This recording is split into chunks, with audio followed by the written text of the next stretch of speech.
नमस्कार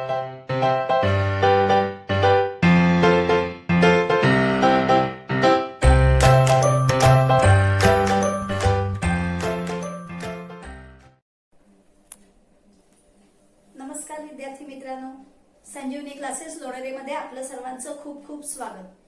तुम्ही जर आमचे याआधीचे व्हिडिओज बघितलेले नसतील तर ते नक्की बघा आणि तुम्हाला जर ते आवडले तर लाईक करा, शेअर करा आणि सबस्क्राईब करा. आणि ज्यांनी आतापर्यंत आमच्या चॅनेलला सबस्क्राईब केलेलं आहे त्यांचे खूप खूप धन्यवाद. चला तर मग आपण बघतो आहोत M2 चा second chapter Pythagoras theorem. Pythagoras थिअरमचा आज आपण बघणार आहोत practice set 2.1.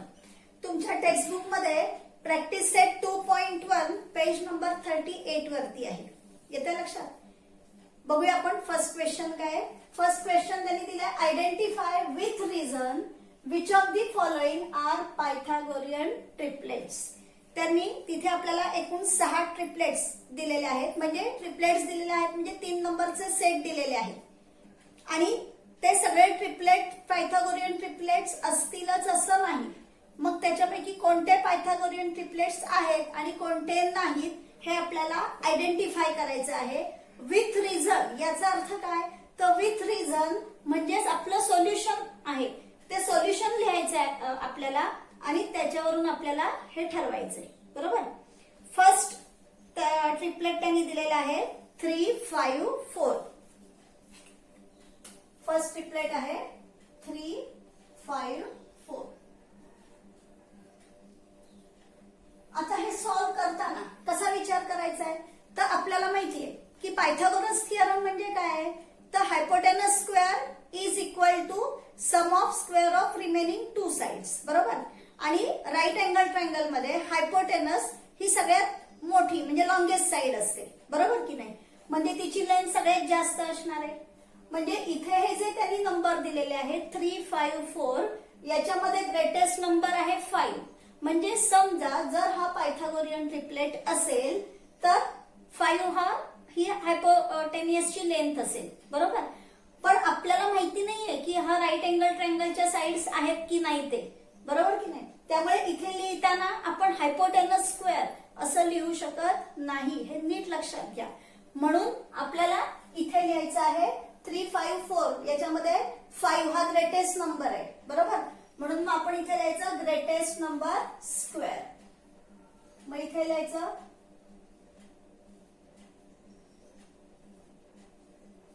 Greatest number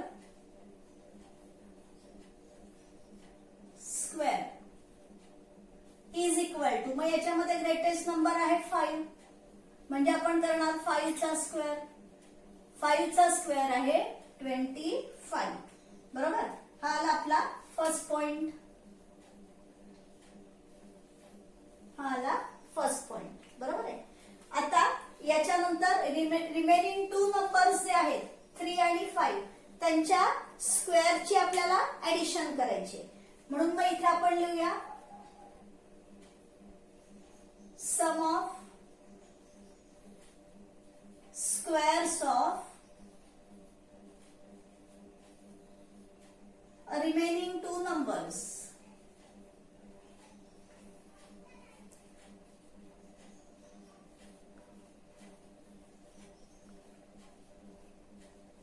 is equal to, मग रिमेनिंग 2 नंबर्स आहेत 3 आणि 4 यांच्या स्क्वेअरची सम म्हणजे आपल्याला त्यांच्या स्क्वेअरची करायची ऍडिशन.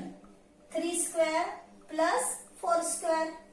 3 स्क्वेअर आहे 9, 4 स्क्वेअर आहे 16. 9 प्लस 16 इज इक्वल टू 25.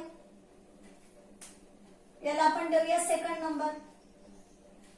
आता बघा फर्स्ट नंबर आणि सेकंड नंबर या दोघांना आपण कम्पेअर केलं तर आपल्याला इथे काय मिळतंय की ग्रेटेस्ट नंबर स्क्वेअर आपल्याला जो मिळालेला आहे तोच आपल्याला sum of squares of remaining 2 numbers पण मिळालेले, म्हणजे हे दोन्ही इक्वल आहे. बरोबर. मग हे दोन्ही आन्सर्स इक्वल आहेत याचाच अर्थ हे दोन्ही इक्वल आले. बरोबर. म्हणून मग इथे आपण लिहूया from 1 and 2 greatest numbers square म्हणजे आपण नेहमी म्हणतो ना की राईट हँड साइड जर इक्वल असेल तर लेफ्ट हँड साइड पण इक्वल असते. मग तसं आपण इथे लिहूया. From first and second greatest number square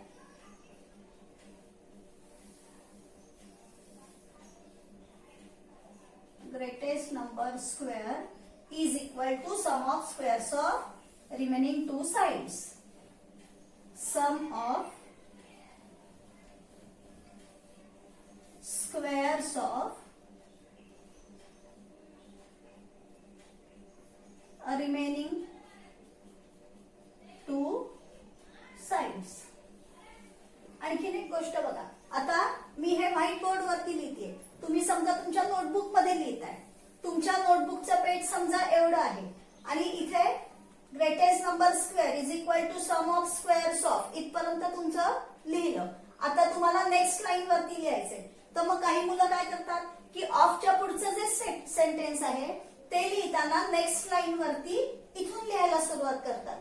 तर ते इथून लिहायला सुरुवात करायची नाहीये. लक्षात ठेवा. जे इक्वल टू च्या लेफ्ट साइडला आहे ते त्या लेफ्ट साइड मध्ये जरी या लाईन वरती इथे मावलं नाही तर त्याच्याच खाली लिहायचं. इक्वल टू च्या राईट साइडला ते रायटिंग मटेरियल गेलं नाही पाहिजे. तसंच इथे सम ऑफ स्क्वेअर्स ऑफ लिहिल्यानंतर आता मला नेक्स्ट लाईन वरती लिहायचंय तर ते इक्वल टू च्या राईटला तिथेच खाली लिहायचं. ते इथे इक्वल टू च्या लेफ्ट साइडला आलं नाही पाहिजे. येतंय लक्षात? पक्का लक्षात ठेवायचं आहे. Greatest number square is equal to sum of squares of remaining two sides. आणि ज्या वेळेला असं असेल त्यावेळेला रिझन लिहायला विसरायचं नाही.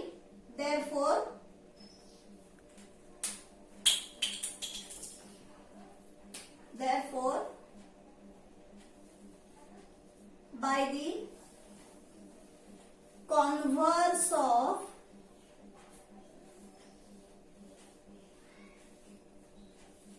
Pythagorean triplet, Pythagoras theorem,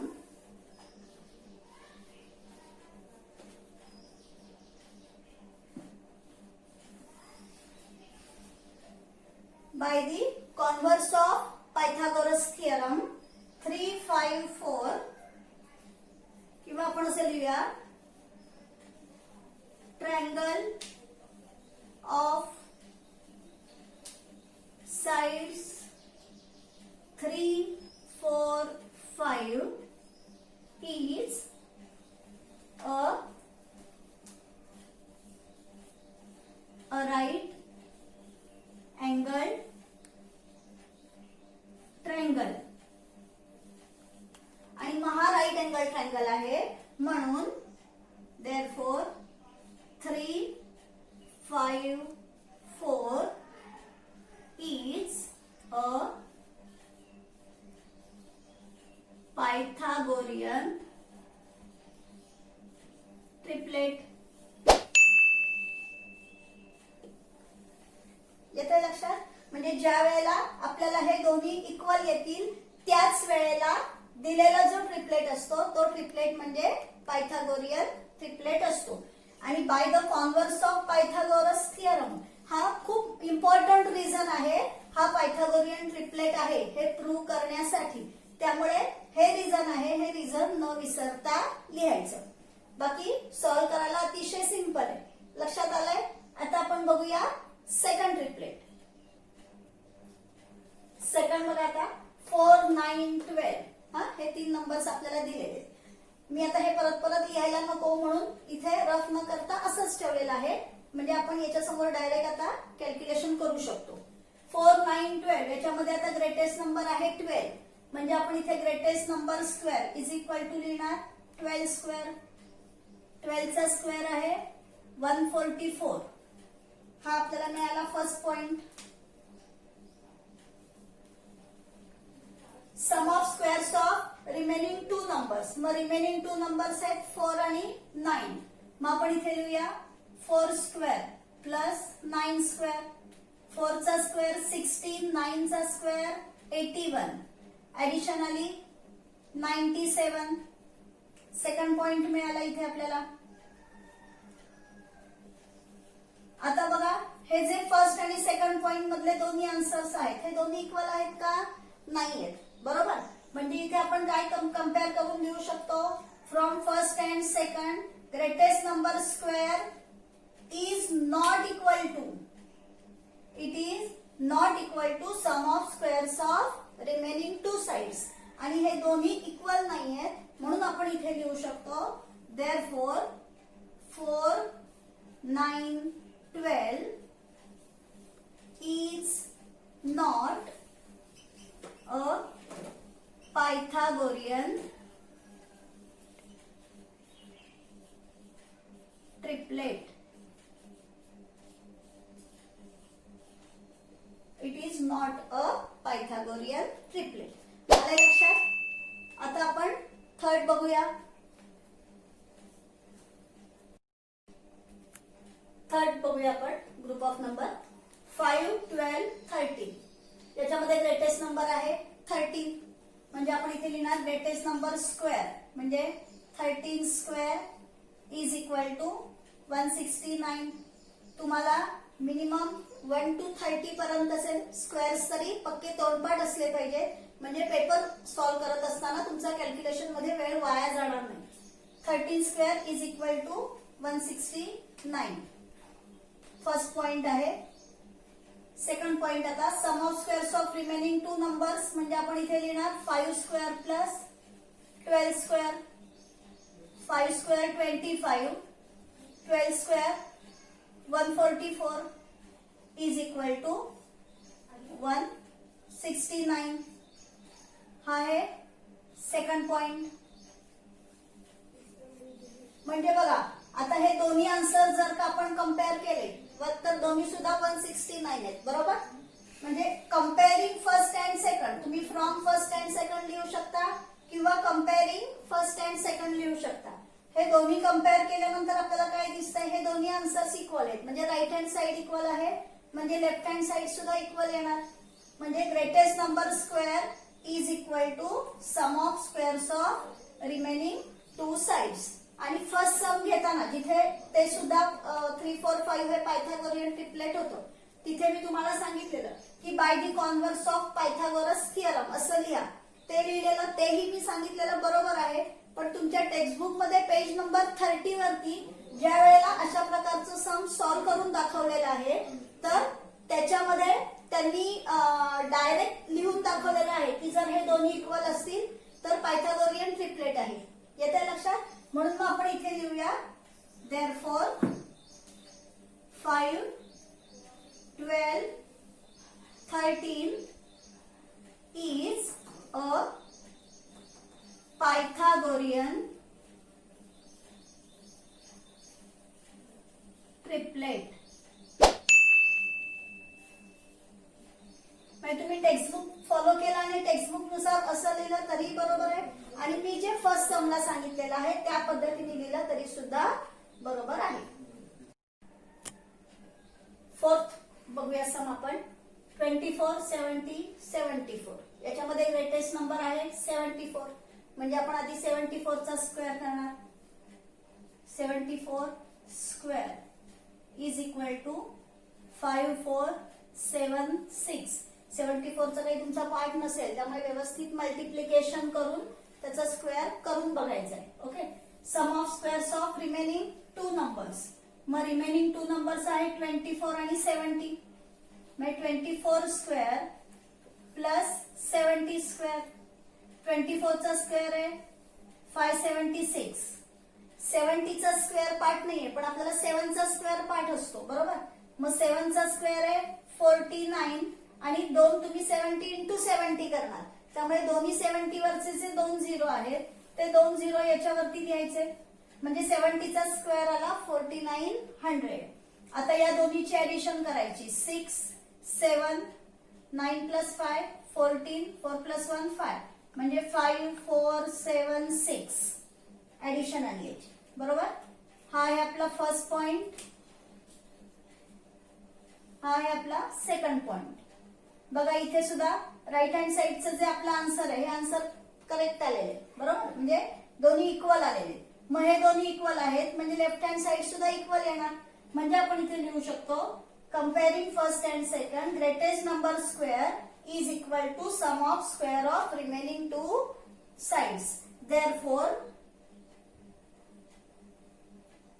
therefore 24 70 74, 24 70 74 is a Pythagorean triplet.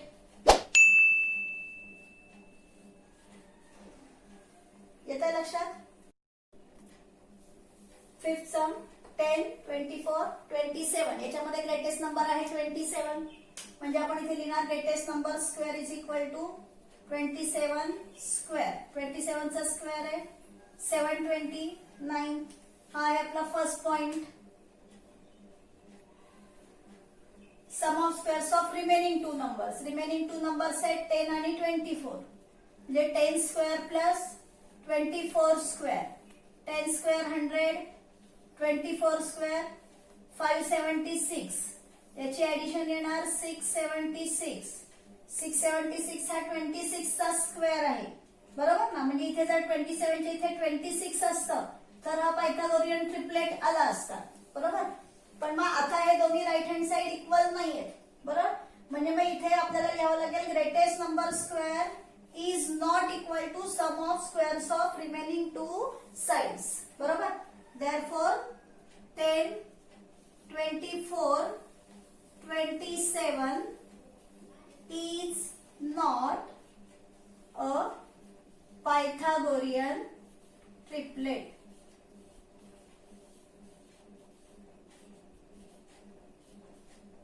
आणि याच्या आधीचा जे आपण सम सॉल्व केला ना तर याच्या आधीच्या सम मध्ये पायथागोरियन ट्रिपलेट होतं पण मी चुकून या ठिकाणी इक्वल टू चं साइन जे लिहायला हवं होतं ह्या दोन्ही साइड्स इक्वल आहेत तर ते साइन माझ्याकडून इक्वल टू चं लिहायचं राहून गेलं तर ते तुम्ही नक्की लिहा. आता या फर्स्ट क्वेश्चन मधला हा लास्ट ट्रिपलेट 11 60 61. ग्रेटेस्ट नंबर आहे 61 म्हणजे आपण करणार 61 स्क्वेअर. 61 चा स्क्वेअर आहे 3 7 2 1. आपण जर एकदा कन्फर्म करूया 61 इंटू 61. 1 1 जा 1 1 6 जा 6 6 1 जा 6 6 6 जा 36 1 6 plus 6 12 7 3 7 2 1. करेक्ट आहे. ग्रेटेस्ट नंबरचा स्क्वेअर याला आपण देऊया फर्स्ट नंबर. त्याच्यानंतर sum of squares of remaining two numbers 11 आणि 60 आहेत. म्हणजे 11 स्क्वेअर प्लस 60 स्क्वेअर.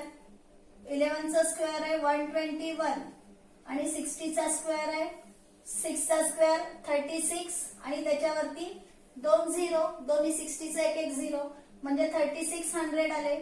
या दोघांची ऍडिशन येते 3721. म्हणजे इथे बघा दोन्हीला कम्पेअर केल्यानंतर दोन्ही राईट हँड साइडचे नंबर्स इक्वल आहेत म्हणजेच या दोन्हीच्या लेफ्ट हँड साइड आहेत या लेफ्ट हँड साइड सुद्धा इक्वल आहेत बरोबर. Comparing first and second greatest number square is equal to sum of squares of remaining two sides. therefore 10 इथे आता आपल्याला 10 24 27 याच्या ऐवजी इथे येईल 11 60 61 is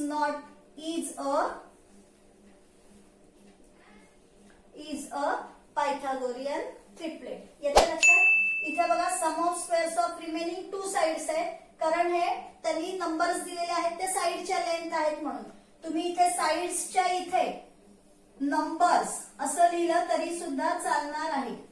येते लक्षात. म्हणजे greatest number square is equal to sum of squares of remaining two numbers असं लिहिलं तरी सुद्धा बरोबर आहे. या ठिकाणी आपला हा फर्स्ट क्वेश्चन कंप्लीट झाला. सेकंड सम बघूयात आपण. त्यांनी आपल्याला फिगर दिलेली आहे ट्रायंगल MNP बरोबर. In the given figure angle MNP is equal to 90 degree. म्हणजे हा जो ट्रायंगल MNP दिलेला आहे त्याच्यामध्ये अँगल MNP हा आहे 90 डिग्रीचा. Seg NQ perpendicular to seg MP. Segment NQ is perpendicular to segment MP. M Q is equal to 9. त्यांनी एम क्यूचं मेजर आपल्याला दिलेलं आहे 9. QP is equal to 4. QP is equal to 4. Find N Q म्हणजे N क्यूचं measure त्यांनी आपल्याला काढायला सांगितलेलं आहे. आता बघा आपल्याला त्यांनी राईट अँगल ट्रायंगल मध्ये राईट अँगल मधून हायपोटेनस वरती परपेंडिक्युलर दिलेला आहे. ज्या वेळेला अशी कंडिशन असेल त्यावेळेला लक्षात ठेवायचं similarity of right angle triangles हा थिअरम आपल्याला तिथे वापरता येतो किंवा मग थिअरम ऑफ जॉमेट्रिक मीन वापरता येतो. मग जॉमेट्रिक मीन थिअरम आता इथे आपण वापरू शकतो कारण थिअरम ऑफ ज्या वेळेला अशी कंडिशन असेल राईट अँगल ट्रायंगल मध्ये राईट अँगल मधून हायपोटेनस वरती परपेंडिक्युलर काढलेला असेल त्यावेळेला थिअरम ऑफ जॉमेट्रिक मीन कसा येतो N Q square is equal to M Q into QP. बरोबर. मग असा थिअरम वापरून आपण एन क्यू ची लेंथ काढू शकतो. चला तर मग लिहूया आपण आता इथे. आधी त्यांनी आपल्याला काय दिलेलं आहे ते सगळं आपण इथे लिहूया. In triangle M N P angle MNP is equal to 90 degree. Seg NQ perpendicular to seg MP हे गिव्हन आहे. या दोन्हीला मिळून आपण इथे लिहूया गिव्हन. आणि ज्या वेळेला राईट अँगल ट्रायंगल मध्ये राईट अँगल मधून हायपोटेनस वरती परपेंडिक्युलर काढलेला असेल त्यावेळेला आता इथे आपण डायरेक्ट लिहू शकतो therefore by the theorem of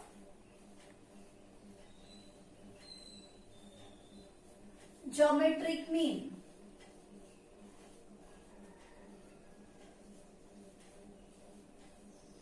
तुम्ही असं न लिहिता डायरेक्ट इथे जी थिअरम ऑफ जॉमेट्रिक मीन आहे त्याची स्टेप लिहून त्याच्या पुढे जसं हे गिव्हन रिझन लिहिलंय तसं याच्या पुढे reason theorem of geometric mean असं लिहिलं तरीही चालेल. मग इथे by the theorem of geometric mean काय येणार आहे N Q square is equal to M Q into Q P. हा आहे theorem of geometric mean. Therefore N Q square is equal to M Q ची लेंथ किती आहे 9 आणि क्यूपी ची लेंथ आहे 4 म्हणजे इथे येणार 9 into 4. Therefore N Q square is equal to 9 4 जा 36. आता ही आपल्याला एन क्यू स्क्वेअर ची व्हॅल्यू मिळाली. आपल्याला एन क्यू ची व्हॅल्यू काढायची म्हणजे इथे आपल्याला याचा स्क्वेअर रूट घ्यावा लागेल.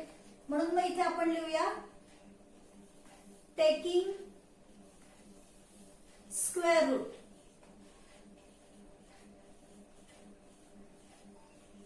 मग इथे स्क्वेअर रूट घेतल्यानंतर इथे येणार N Q is equal to 36 चा स्क्वेअर रूट येतो प्लस मायनस 6. बरोबर. पण आता लक्षात घ्या आपल्याला एन क्यू आपण फाइंड आउट करतो आहे म्हणजे एन क्यू ची लेंथ काढतोय आणि लेंथ इज नेव्हर निगेटिव्ह. कोणत्याही सेगमेंटची लेंथ निगेटिव्ह मध्ये नसते म्हणजे इथे -6 येऊ नाही शकणार. म्हणून मग आपण इथे लिहूया बट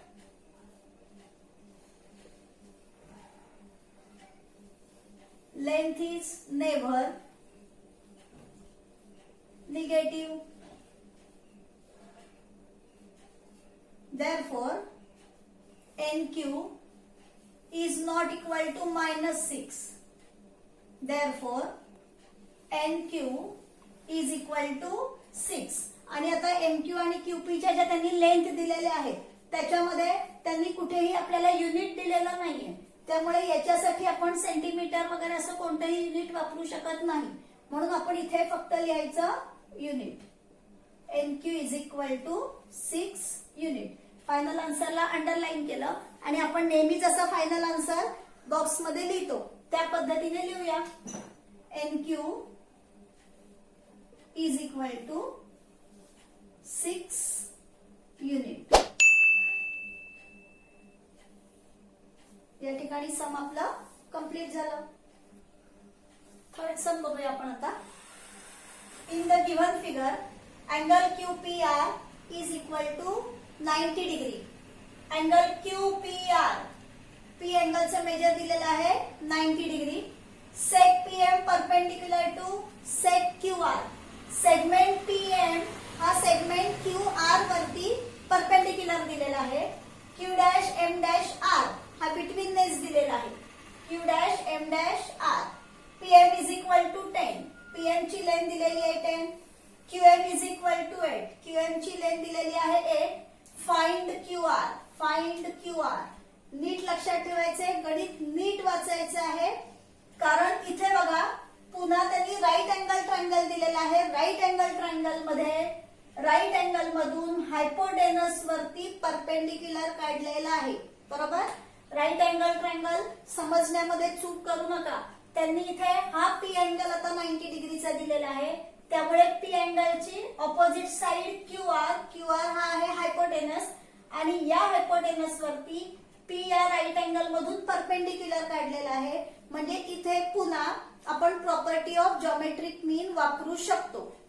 पण दुसरा आणखीन एक महत्वाचं इथे लक्षात घ्या. प्रॉपर्टी ऑफ जॉमेट्रिक मीन ने आपण PM square is equal to QM into MR करणार, म्हणजे आपल्याला MR ची व्हॅल्यू मिळणार. पण त्यांनी इथे आपल्याला QR काढायला सांगितलेलं आहे. त्यामुळे काही वेळेला मुलं काय चूक करतात की QM इंटू QR असं लिहितात. अशी चूक मुलं करतात, म्हणून ही चूक करायची नाही. लक्षात ठेवा, प्रॉपर्टी ऑफ जॉमेट्रिक मीन किंवा थिअरम ऑफ जॉमेट्रिक मीन काय आहे? PM square is equal to QM into MR. त्यामुळे तिथे MRच येणार आहे, पण आपल्याला QR काढायचं आहे. त्यामुळे MR ची व्हॅल्यू मिळाल्यानंतर QM आणि MR या दोघांची ऍडिशन केल्यानंतर आपल्याला QR मिळणार आहे, कारण ते कोलिनियर पॉइंट्स आहेत आणि त्यांच्यामध्ये हा बिटवीन नेस आहे. बरोबर की नाही? त्यामुळे ती QR ची व्हॅल्यू काढायला विसरायचं नाही. चला आपण सॉल्व्ह करूया. आणि त्यांनी जी कंडिशन दिलेली आहे ती कंडिशन आपण लिहूया.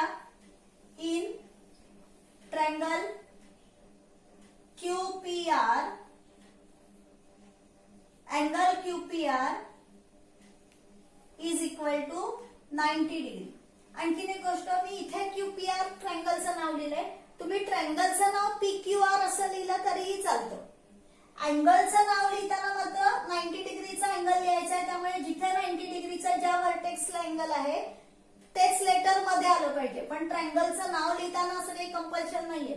तिथे तुम्ही triangle QPR, triangle PQR, triangle PRQ असं काहीही नाव लिहिलं तरीही चालेल.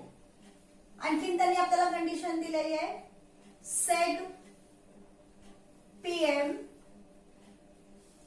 Perpendicular to seg QR. Reason लिहूया आपण इथे. Given therefore. आता इथे आपण थिअरम ऑफ जॉमेट्रिक मीन वापरणार.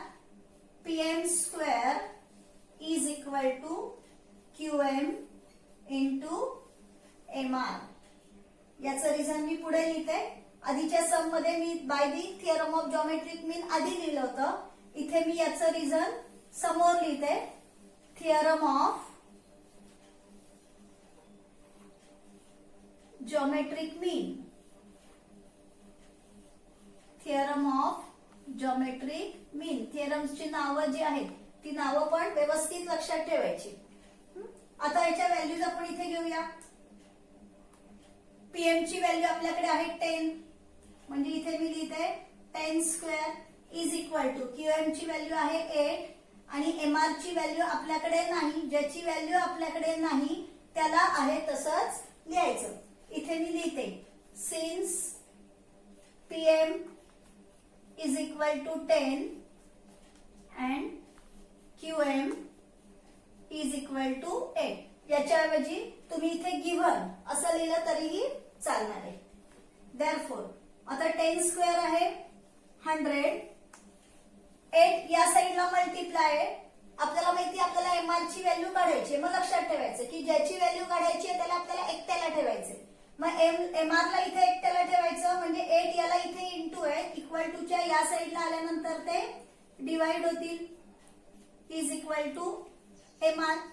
100 ला 8 ने डिवाइड केल्यावर इथे येतील 8 1 जा 8, 8 4 जा 8 2 जा 16, 4 remains, 8 5 जा 40, 12.5. एक्सक्यूज मी, 12.5 आपल्याला MR ची व्हॅल्यू मिळाली. इथे आपण लिहूया that is MR is equal to 12.5.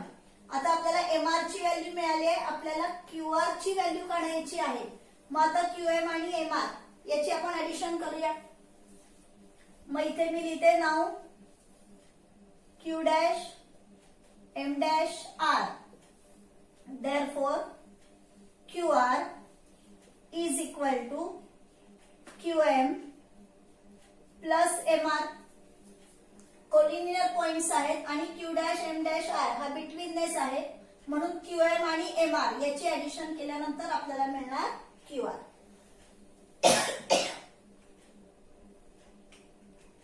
Therefore QR is equal to QM ची व्हॅल्यू आहे आपल्याकडे 8 प्लस MR ची व्हॅल्यू आपल्याकडे आहे 12.5. Therefore QR is equal to, आता 12.5 आणि 8 याची ऍडिशन येणार 20.5. मी पॉइंट इथे एकाच नंबरला पॉइंट आहे, या नंबरला पॉइंट नाहीये, म्हणून मी तुम्हाला जरा याची ऍडिशन करून दाखवते, कारण काही वेळेला मुलं घाईघाईमध्ये ऍडिशन करायला चुकतात. बघा 12.5 आहे, याच्यामध्ये तुम्हाला हे 8 ऍड करायचे. मुलं काय करतात, या 8 ला 5 च्या इथे ऍड करतात, तर हे 8 म्हणजे हे 8.0 आहेत. लक्षात घ्या, हा होल नंबर आहे इथे 8, मग 8.0. मग आता याची ऍडिशन करायची. 5 प्लस 0 5, 8 प्लस 2 10, कॅरी 1, 1 प्लस 1 2, 20.5 ही आली QR ची व्हॅल्यू. आता आपण जसं नेहमी फायनल आन्सर लिहितो तसं आपलं फायनल आन्सर लिहूया. QR ची length QR is equal to 20.5 unit.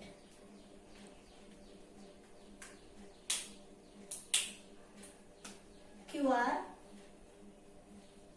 is equal to 20.5 unit. हे आहे आपलं फायनल आन्सर. गणित सगळ्यांना व्यवस्थित लक्षात आलेलं आहे. अतिशय सिंपल आहे.